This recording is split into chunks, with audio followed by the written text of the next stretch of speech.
चलिए, तो हम लोग ये बात कर रहे थे, ठीक है। और इसमें हम लोग सेल साइकिल में अभी क्या क्या सीख लिया, हमने कहा भैया ये क्या है, ये G1 फेज है, ये क्या है, S फेज है, ये क्या है, G2 फेज है। अगर इस दौरान आप गौर किए हो तो जो सेल एंटर किया था एज अ पेरेंट सेल, ये वो सेल अपना साइज बढ़ा रहा है धीरे धीरे। आप गौर करो, जीवन के दौरान most of the cell organelle क्या हो गए, डुप्लीकेट हो गए। तो देखो साइज बढ़ा ना। अब यहाँ पे भी साइज वही रहेगा, इस फेज के दौरान साइज वही रहेगा, क्योंकि भाई अब बस न्यूक्लियस के अंदर चल रहा है, थोड़ा सा डीएनए का कंटेंट डबल हुआ है। G2 के दौरान भी वही रहेगा। अब इस दौरान सेल का साइज अभी फिलहाल अब वही रहेगा। देखो साइटोप्लाज्म का सबसे ज्यादा इंक्रीमेंट G1 के दौरान होता है, लेकिन साइटोप्लाज्म के अंदर ही तो न्यूक्लियोप्लाज्म है, मतलब साइटोप्लाज्म के अंदर ही न्यूक्लियस है। तो थोड़ा थोड़ा सा साइटोप्लाज्म का कंटेंट बढ़ता ही जा रहा है, वो लास्ट तक बढ़ते रहेगा, इवन साइटोकाइनेसिस तक बढ़ते रहेगा। सेल डिवीजन साइटोप्लाज्म जो कंटेंट बढ़ रहा है वो कंटिन्यू रहता है, लेकिन ज्यादातर साइटोप्लाज्म का कंटेंट कब बढ़ता है, जीवन के दौरान। एस फेज के दौरान मोटा मोटी क्या होता है, डीएनए रेप्लिकेशन, सेंट्रियोल डुप्लीकेशन और हिस्टोन प्रोटीन का सिंथेसिस। और G2 के दौरान केवल क्या होता है, हिस्टोन प्रोटीन का सिंथेसिस। अगर सेल ने, मैंने कहा था आपको, अगर सेल ने फर्स्ट चेक पॉइंट क्रॉस किया है तभी वो एस में आएगा जीवन से, और एस से G2 में आने के लिए कोई चेक पॉइंट यहाँ नहीं है, कोई बैरियर नहीं है यहाँ। अब G2 से सेल तभी जाएगा एम फेज के पहले सब फेज में, प्रोफेज में, जब यहाँ वो सेकेंड चेक पॉइंट को क्रॉस करेगा। यहाँ पे फर्स्ट चेक पॉइंट था, फर्स्ट चेक पॉइंट, और यहाँ है सेकेंड चेक पॉइंट।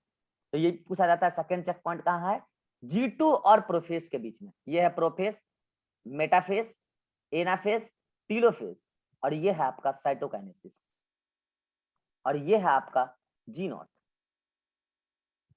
तो यहां क्या हुआ, देखो ये वही सेल है, ये वही सेल है जो प्रोफेज में एंटर कर गया। अब तो भाई अंदर में बस सब कुछ चल रहा है, वो हम दिखा नहीं सकते, फाइनली सेल वही है। और साइटोकाइनेसिस के बाद क्या हुआ, 1 से 2 सेल बन गया, यहां जाके 1 से 2 सेल बन गया, और वो सेल के साइज वो रहे जो पेरेंटल सेल थे। ये था पेरेंटल सेल आपका, और ये दोनों है डॉटर सेल। समझ में आ रहा है ये बाहर से क्यों लिए थे, ये है डॉटर सेल। अब यहां से दो बातें हो सकती है, मैंने कहा था आपको, हो सकता है कि वो डॉटर सेल G0 में आके ठहरी रहे और वो G0 में ही पड़ी रहे, मतलब वो सेल साइकिल को स्किप कर जाए, मतलब इससे थोड़ा सा बाहर लुढ़का दो, ये हो सकता है। मतलब ये वो G0 स्टेज में आ गई जो अब कभी भी सेल साइकिल में एंटर नहीं करेगी। लेकिन कुछ ऐसे सेल हैं जो वापस से अपने सेल साइकिल को कंटिन्यू करने के लिए वो G0 से G1 में आएगी एज अ पेरेंटल सेल बनके, मतलब अब वो बहू सास बन जाएगी, अब वो बहू सास बन जाएगी, मतलब वो डॉटर सेल अब पेरेंटल सेल की तरह बनके डिवीजन करने जाएगी। तो वो सेल जो G0 में है वो दो टाइप के हो सकते हैं, तो जनरल रिप्रेजेंटेशन है सेल साइकिल का। तो जो G0 से फर्दर आए हैं G1 में, वो टेम्पररली गए थे G0 में, और जो G0 में ही रह गए, मतलब वो सेल साइकिल को से बाहर निकल गए, तो उसके बारे में आप क्या कह सकते हो, आप उसके बारे में एक लाइन ये तो कह ही सकते हो उसके बारे में कि ये सेल, इस कलर से लूं यार, इस कलर से लेता हूं, कि ये cell now permanently eight G0, अब वो कभी डिवीजन नहीं करेगी। एग्जाम्पल बताऊं इसका, नर्व सेल, और बताऊं एग्जाम्पल, हार्ट सेल ह्यूमन में। ये सब एक बार G0 में अगर आके वो बाहर निकल गई सेल साइकिल से, तो अब वो फिर जीवन में कभी एंटर नहीं करेगी, मर जाएगी लेकिन जीवन में जाएगी नहीं। ये है सेल साइकिल। अब बच्चा बोल रहा है सर थर्ड चेक पॉइंट भी आता है क्या? हाँ आता है, थर्ड चेक पॉइंट यहाँ आता है। मेटाफेज प्रोफेज कंप्लीट, मेटाफेज में आने के लिए कोई चेक पॉइंट नहीं, फिर मेटाफेज से एनाफेज में जाने के लिए चेक पॉइंट।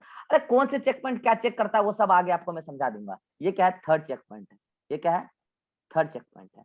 अभी तो बस आप याद रखो G1 और S के बीच में, चला लो फ्रेंड, G1 और S के बीच में फर्स्ट चेक पॉइंट, G2 और प्रोफेज के बीच में सेकेंड चेक पॉइंट, और मेटाफेज एनाफेज के बीच में थर्ड चेक पॉइंट। क्या करता है चेक पॉइंट?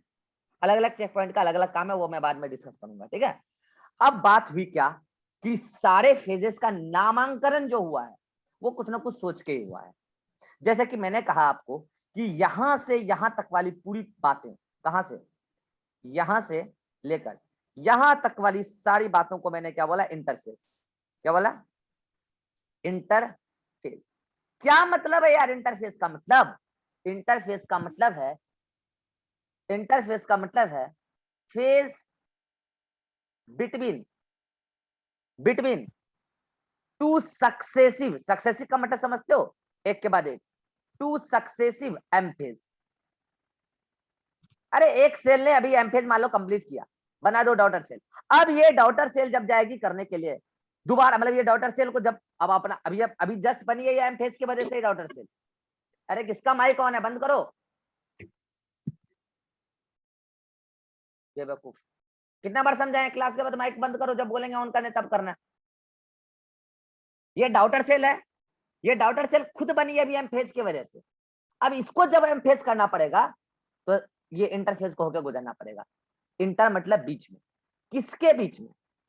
एक बार अभी एम फेज हुआ था, अगला एम फेज जो आएगा उसके बीच में जो ड्यूरेशन आया वो इंटरफेज है। समझ में आया? इसको इंटरफेज को बोलते हैं। ये ऐसा फेज है जो दो सक्सेसिव, मतलब एक के बाद एक, मतलब लगातार वाला। ऐसा नहीं कि एक रुके फिर एक रुके तब एक, नहीं, एक के बाद एक लगातार, मतलब यूं बोलिए, ठीक है। तो इसको बोलते हैं क्या? अच्छा, एक होता है अल्टरनेट। अल्टरनेट का मतलब क्या होता है? एक हुआ फिर रुक गया तब एक, तो वो नहीं, ये है लगातार वाला, मतलब लगातार एम्फेज आया फिर अगला एम्फेज, उसके बीच में जो ड्यूरेशन रहा वही इंटरफेस है। मतलब दो एम्फेज के बीच में जो फेज है उसको इंटरफेस कहते हैं, फेज बिटवीन टू सक्सेसिव एम्फेज। तो बोलो सभी लोग को क्लियर हो गया इंटरफेज को इंटरफेज क्यों कहते हैं? हाथ खड़ा करो जल्दी। चलो सभी को क्लियर होगा। अब मैं बात कर रहा हूं कि मैंने कहा यहां से लेके यहां तक, ये तो क्या है भैया? कैरियोकाइनेसिस। ये क्या है? कैरियोकाइनेसिस। और फिर ये क्या है भैया आपका? ये है साइटोकाइनेसिस।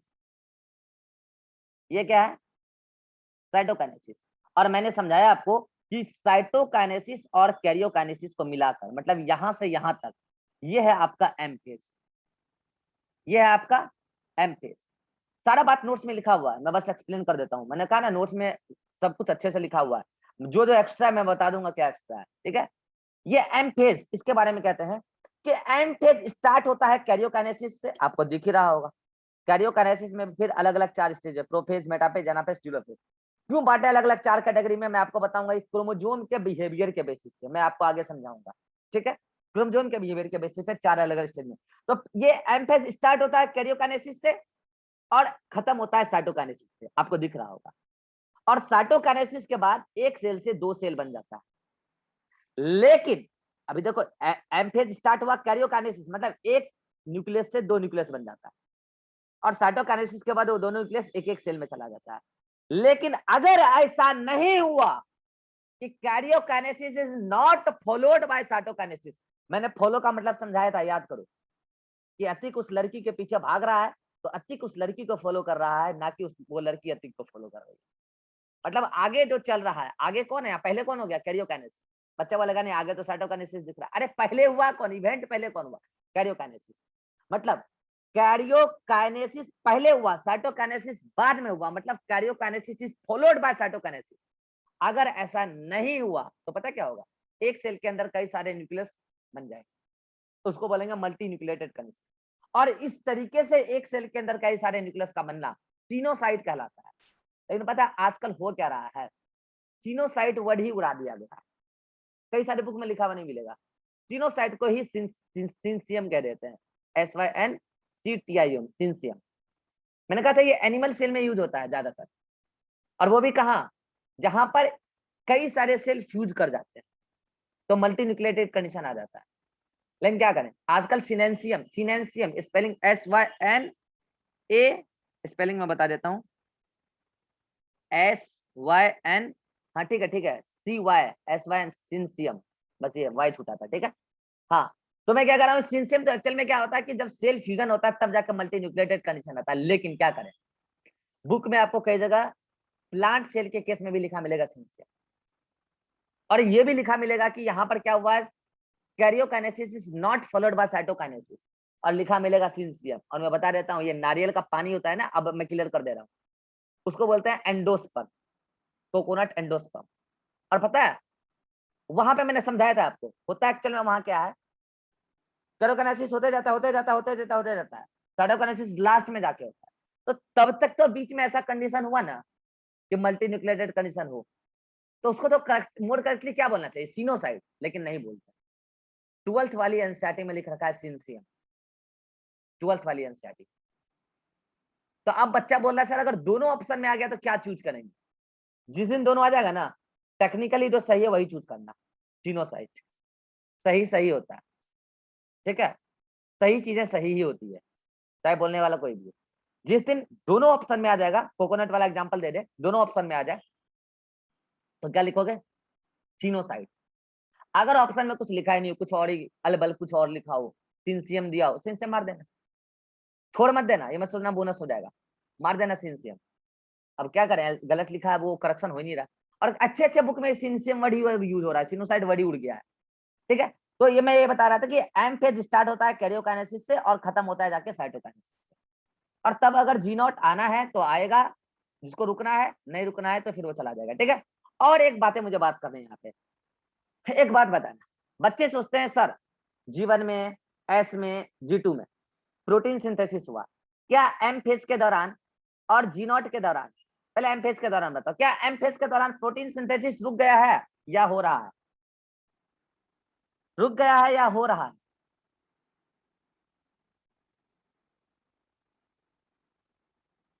हो रहा है, कितने लोग कहते हैं, हाथ खड़ा कीजिए।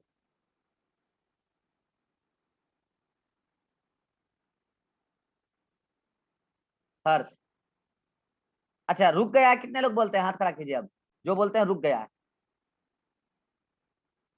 यही बच्चों के बीच में गलत फहमी है, मैं बता दूं, जीन का मिनिमम एक्सप्रेशन हमेशा चलता रहता है, जीन हमेशा ट्रांसक्रिप्शन ट्रांसलेशन करते रहता है। हाँ वो अलग बात है, यहाँ पे जरूरत भर प्रोटीन बन रहा होगा, लेकिन बन रहा होगा, बन रहा होगा, आप नील नहीं बोलोगे, जीन इनएक्टिव नहीं हो गया है, एक्सप्रेशन मिनिमल लेवल चलता रहता है। हाँ ये बात है कि ज्यादातर प्रोटीन जीवन के दौरान बना, कुछ स्पेसिफिक एस और जी2 के दौरान। रही बात जी नॉट, बच्चे सोचते हैं जी नॉट का मतलब क्या, जी नॉट को कई बार, जी नॉट के दौरान बच्चा सोचता है कि अच्छा जी नॉट मतलब सेल डिवीजन नहीं करना, तो गए सेल अब अपना आराम करेगी। अरे आराम कहाँ से भाई, आपको पता है जीवन के दौरान भी सेल का मेटाबॉलिज्म चल रहा होता है। अरे मेटाबॉलिज्म में चलेगा तो जिंदा ही नहीं रहेगा यार वो। और मेटाबॉलिज्म का मतलब क्या भाई, जीन एक्सप्रेशन, मतलब क्या, ट्रांसक्रिप्शन ट्रांसलेशन, उस दौरान भी चल रहा है सब कुछ, मेटाबॉलिज्म चल रहा है जी नॉट के दौरान। जी नॉट का मतलब ये मतलब समझ लेना कि सेल निपट गई, जी नॉट का मतलब सेल मैच्योरेशन, सेल अपने स्पेसिफिक फंक्शन को हासिल कर चुकी है।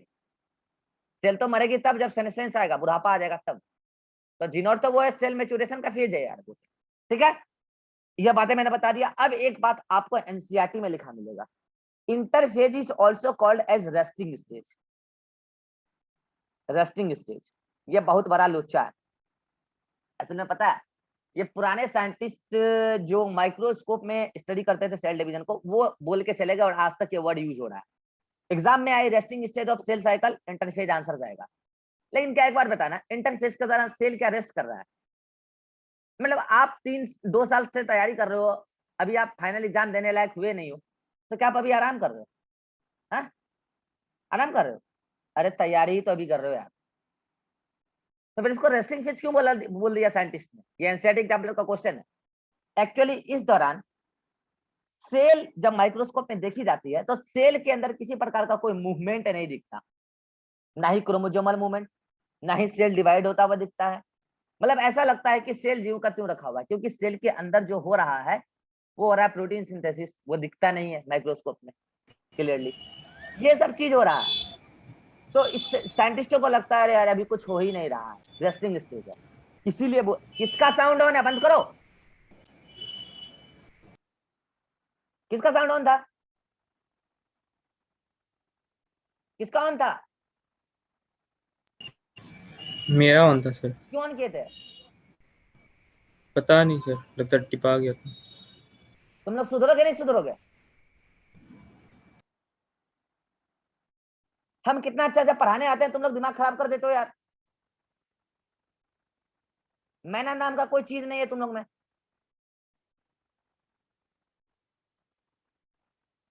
कभी कैमरा बंद कर लेगा, कभी साउंड चालू कर देगा। जब क्या क्या समझे, ये सरकारी स्कूल है और अदर टीचर का ऑनलाइन क्लास चल रहा है। ये कहां पढ़ रहे हो, तुमको पता है क्या पढ़ रहे हो? भोग जाना पूरे इंडिया में पढ़ा दे ऐसा तो कोई बोल देना मुझे, ऑन रिकॉर्ड कह रहा हूं मैं।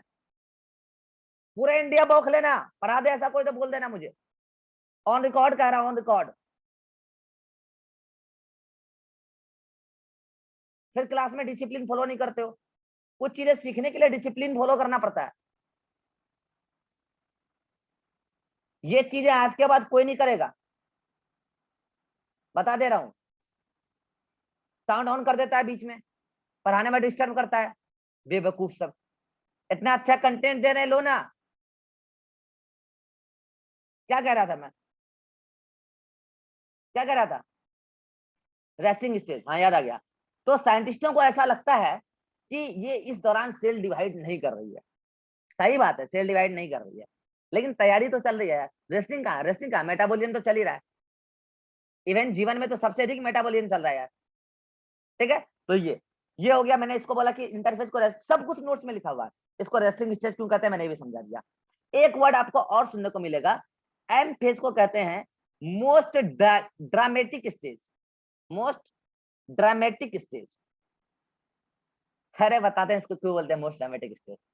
इस दौरान इतना नखरा करता है ना सेल। आप जब कल से पढ़ोगे प्रोफेज, मेटाफेज, एनाफेज, टीलोफेज और साइटोकाइनेसिस, आपको खुद को हंसी लगेगा सेल क्या क्या कर रहा है यार। कभी डीएनए पैकेजिंग कर रहा है, डीएनए पैकेजिंग करने के बाद डीएनए को तोड़ रहा है, अलग कर रहा है क्रोमेटिन को, फिर उसको डिकंडेंस कर रहा है, फिर सेल को अलग कर, मतलब यार क्या चल रहा है। मतलब ये इस बेसिस पे साइंटिस्ट ने कह दिया कि it is most dramatic stage. बहुत ड्रामा चल रहा है इस तरह। ड्रामा का मतलब क्या होता है समझते हो, अलग अलग रोल, रोल समझते हो, अलग अलग रूप, अलग अलग रंग रूप लेना। इस दौरान क्रोमोजोम जो है ना, क्रोमोजोम वो अलग अलग रंग रूप में आते रहती है, इसीलिए बोल रहे हैं मोस्ट ड्रामेटिक स्टेज। जबकि जीवन एस और जी2 के दौरान क्रोमोजोम क्रोमेटिन स्टेज में रहती है, क्रोमोजोम नहीं होती है, क्रोमेटिन स्टेज में रहती है। प्रोफेज से कंडेंसेशन स्टार्ट, मेटाफेज में क्रोमेटिन बना, मतलब क्रोमोजोम बना, फिर एनाफेज में जाके दोनों क्रोमेटिन अलग हो गया है क्रोमोजोम का, फिर टेलोफेज में जाके क्रोमेटिन बन गया। मतलब क्या चल रहा है यार, इसमें बोले ड्रामेटिक स्टेज। क्लियर, सारी बात मैंने बता दिया। एम फेज को मोस्ट ड्रामेटिक स्टेज क्यों कहते हैं? क्रोमोजोम की अलग अलग टाइप के यहाँ पे फॉर्म दिखते हैं, जेनेटिक मटेरियल के अलग अलग टाइप का फॉर्म दिखते हैं। रेस्टिंग स्टेज इंटरफेस को क्यों कहते हैं? क्योंकि माइक्रोस्कोप में साइंटिस्ट को सेल डिवाइड करते हुए नहीं दिखता है, इसलिए रेस्टिंग स्टेज कहते हैं। ये था सेल साइकिल का इंट्रो, और यहीं जाके हमारा इंटरफेस खत्म होता है। ये वाला डायग्राम एनसीईआरटी में उड़ा दिया बीच में। उन्होंने यहाँ से एक सेल एंटर तो कराया है, बीच में ये बात नहीं दिखाया है, और यहाँ पे दो डॉटर सेल बनता है, मैंने अच्छे से दिखाया। ये पेरेंटल सेल छोटा सा एंटर किया, सेल ग्रोथ हुआ, डीएनए रेप्लिकेशन हुआ। सेल ग्रोथ तो कंटिन्यू रहता है, थोड़ा सा साइज बढ़ता रहता है। फाइनली जाकर साइटोकाइनेसिस में दो सेल, जी नॉट, जिसको बाहर जाना बाहर जाइए, जिसको आगे कंटिन्यू करना कंटिन्यू कीजिए। ये है इंटरफेज और एम फेज, और जी नॉट भी बता दिया इसमें। बोलो, ये है पूरा सेल साइकिल। अब बच गया एम फेज। तो मैंने कहा एम का मतलब दो होता है, माइटोसिस भी होता है, मियोसिस भी होता है। पहले हम पढ़ेंगे माइटोसिस, लगेगा 3 दिन लगेगा माइटोसिस, तब पढ़ेंगे मियोसिस। तो ये था सेल साइकिल का इंट्रो, और इसी के साथ इंटरफेज भी समाप्त हुआ। जिसको इंटरफेज अच्छे से आता होगा वही सब कुछ अच्छे से लिख पाएगा, समझ पाएगा एमफेज के बारे में। ठीक है, तो अब हम बात कर लेते हैं, जिसको अगर किसी को कोई डाउट हो तो बोल देना। अभिषेक को doubt? No sir. Irhan? No sir. Harsh? Yes sir. क्या डाउट है बोलो। सर सर जीवन को पोस्ट एम्फेज क्यों कहते हैं? अरे ये जीनोट है ना, ये जीनोट सभी में रहे, कंपलसरी नहीं है। कुछ सेल तो लगातार डिवाइड करते रहती है, डिवीजन हुआ फिर डिवीजन। तो मैंने बोला ना जीनोट सभी में रहे, कंपलसरी नहीं है। तो एम फेज यहाँ जाके खत्म हुआ ना साइटोकाइनेसिस के बाद, तो उसके बाद जीवन आया। उसके बाद ये पूरा आता है, हालांकि जीवन उसके एम फेज के जस्ट बाद जीवन आया ना, इसको बोले क्या, पोस्ट एम फेज। और ये G2 जो है, ये एम फेज यहाँ से स्टार्ट होता है प्रोफेस, इसके जस्ट पहले आता है G2, इसलिए इसको बोलते हैं प्री एम फेज। और चूंकि G1 एस फेज के जस्ट पहले है, इसलिए इसको बोलते हैं प्री सिंथेटिक फेज। चूंकि G2 एस फेज के जस्ट बाद है, इसलिए इसको बोलते हैं पोस्ट सिंथेटिक फेज। अब बोलो क्या डाउट है? Sir, but point is that the cell which comes in G1 again not facing the आराम आराम M से बोलो, फैन बंद करो, आराम आराम से बोलो। सर जो G1 फेस कर रहा है, नेक्स्ट जो सेल G1 में आया, हाँ सर वो सेल तो M फेज में नहीं था, उसके पैरेंटल सेल थे। तो भाई सेल साइकिल तो फिर कंप्लीट ही नहीं होगा। एक सेल पूरे लाइफ में एक ही काम करेगा, मतलब वो तीनों फेज कर लेगा, तो वो साइकिल कहाँ कंटिन्यू होगा? साइकिल तो अगले जनरेशन में कंटिन्यू होगा। ये सेल का डायग्राम नहीं है, ये सेल साइकिल के इवेंट का डायग्राम, मतलब सेल के जो इवेंट है उसका साइक्लिक रिप्रेजेंटेशन है। एक सेल तो यहीं तक जाके खेला खत्म हो जाएगा यार, एक सेल तो यहीं पे खेला खत्म हो जाएगा ना, फिर वो डॉटर सेल उस इवेंट को कंटिन्यू कर रही है ना, यही तो समझा रहा हूं मैं, इसलिए बोल रहे हैं उसको pre post M phase. Clear? हाँ, और किसी का डाउट, और कोई डाउट है तुमको? No sir. Shivanand? No sir. चलिए इसका भी स्क्रीनशॉट ले लीजिए, इसमें क्या बातें एक्स्ट्रा है मैं वो भी ऐड कर मतलब कि टिक लगा देता हूँ। ठीक है, मैं ये मोटे मार्कर से टिक लगा देता हूँ क्या एक्स्ट्रा है। ठीक है, ये वाला डायग्राम ऐड कर लीजिएगा, सारा डायग्राम, ये सारा नोट्स में नहीं है। चेक पॉइंट क्या करता है सब बात मैं आपको आगे बताऊंगा। ठीक है, और बाकी सारी बातें नोट्स में लिखी हुई है। ठीक है, बाकी सारी बातें नोट्स में लिखी हुई है, कुछ भी ऐसा नहीं है कि इसमें नहीं लिखा हुआ है। ठीक है, बस ये बातें डायग्रामेटिकली आप और दिखा लेना। ठीक है, तो ये है आपका, ये बातें एक बार देख लेना नोट्स में। G0 हाँ दिखा रखा है, कोई दिक्कत नहीं। तो ये है आपका पूरा का पूरा सेल साइकिल। कल से हम लोग पढ़ेंगे माइटोसिस, एम फेज में पहले पढ़ेंगे माइटोसिस, तब 3 दिन चलेगा माइटोसिस, तब पढ़ेंगे मियोसिस। ठीक है, आते हैं होमवर्क पे। होमवर्क हाँ बोलो बोलो। जल्दी से दे देना, पावर ऑफ हो जाएगा। हाँ दे रहा हूँ, तो अगर नहीं देख पाओगे तो वहाँ यूट्यूब से देख लेना, होमवर्क दे रहा हूँ मैं इससे जल्दी से। Page number NCERT। अच्छा, ये सारी बातें पेज नंबर 4 की बातें थी, उसको आप अच्छे से नोट्स में बना लेना। वो जो अभी मैंने ऐड करवाया था उसके बाद वो कंटिन्यूटी में ये हो जाएगा। ठीक है, नोट्स में मैंने बता दिया कहाँ तक है। अब NCERT में पेज नंबर 162 से लेकर 162 के स्टार्टिंग से लेकर, मैं बता रहा हूँ 162 के स्टार्टिंग से लेकर 164 तक,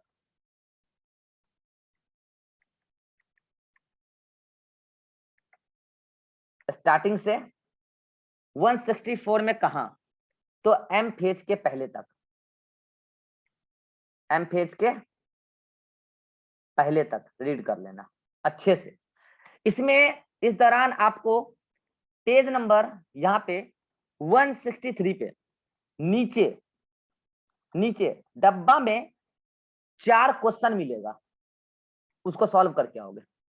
एनसीईआरटी में 4 क्वेश्चन मिलेगा, उसको सॉल्व करके आओगे। ठीक है, पेज नंबर 164 पे जो है, हाँ पेज नंबर 164 पे भी एक डब्बा में क्वेश्चन है, उसको अभी नहीं करना है, उसको अभी नहीं करना है। पेज नंबर 163 पेज नीचे में जो 4 क्वेश्चन है वो कर लेना, स्क्रीनशॉट ले लो, ये होमवर्क है। ठीक है, मॉड्यूल में भी एम फेज के पहले तक पढ़ लेना है, एम फेज के पहले तक पढ़ लेना है मॉड्यूल में भी। ठीक है, इतना कर लीजिए, फिर आपको सेल साइकिल का भी होमवर्क मिलेगा। कल न्यूक्लियस साइटोस्केलेटन तक का जो होमवर्क मिला है वो डिस्कस होगा, कल होगा डिस्कस, एनी हाउ कल बना के आइएगा। ठीक है, फिर मिलते हैं कल।